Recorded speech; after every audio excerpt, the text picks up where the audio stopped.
We all have this. We all have this. Right now, I have my own personal financial limits that I'm working on in my mind to break through mentally. Have you ever noticed? I'm going to come back to what Byron said in a second, but just question. Have you ever noticed that when you try to think, and this is just daydreaming, right? It's not like you're doing it, but when you try, sometimes you try to daydream about what it would feel like to make a certain amount of money, right? You're just trying to daydream about it, and your mind won't let you. It just the picture won't form, and it's just a daydream. It's not like it's happening for real. But you're trying to just create the picture and say, for example, what would it be like if I owned my own personal private jet? And you're trying to create a picture in your mind, and the picture doesn't even come. Why? It's just an imagination, but it doesn't even come. The reason we have that challenge is because we have no point of reference to it.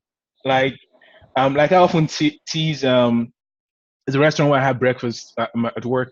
I often tease the ladies who pay for the food and all that.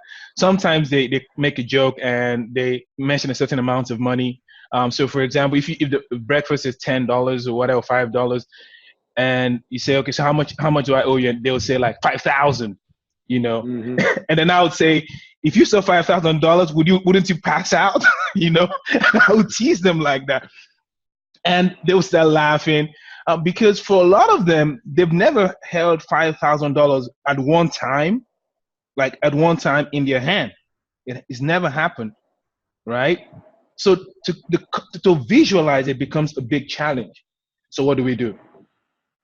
You start small, all right? Create pictures that are just a little bit outside what you're used to. You begin to watch people who are doing the things you want to do. And as you watch them and you enjoy this experience of watching them, your mind begins to accept that this is possible. That's the way it works.